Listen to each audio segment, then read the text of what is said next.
यह कहानी एक सच्ची घटना पर आधारित है। 1994 में लखनऊ के पास एक शांत गांव।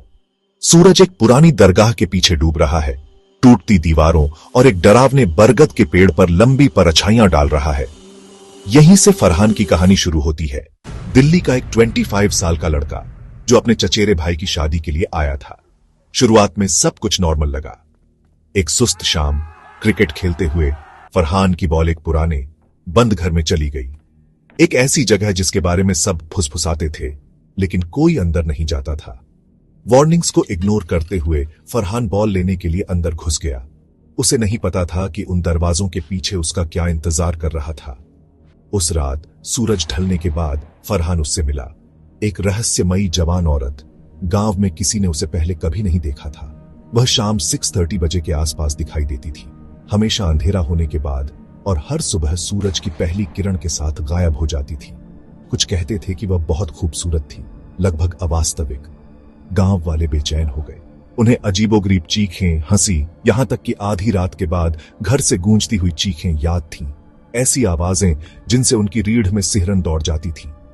बाहर का पुराना बरगद का पेड़ सब कुछ देख रहा था। उसकी मुड़ी हुई शाखाएं आसमान की ओर बढ़ रही थीं। फरहान उस रहस्यमयी लड़की की ओर खींचा चला गया।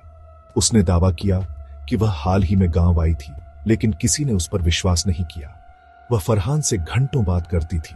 उसकी आंखें फरहान की आंखों में अटकी रहती थीं।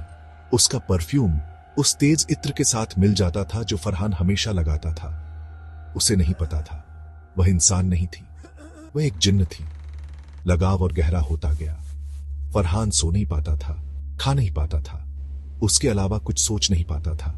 आखिरकार गांव के बड़ों ने एक शक्तिशाली मौलवी को बुलाया। रस्में निभाई गईं, रात भर दुआएं गूंजती रहीं, और आखिरकार कई दिनों के संघर्ष के बाद जिन्न की पकड़ टूट गई और फरहान आजाद हो गया। लेकिन यह अंत नहीं था। 2 साल बाद दिल्ली में शादी करके बसने के बाद भी फरहान का बुरा सपना लौट आया।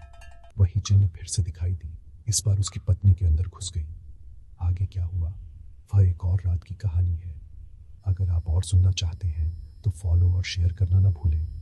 अभी के लिए याद रखें, कभी कभी पुराने राज ज्यादा देर तक दबे नहीं रहते।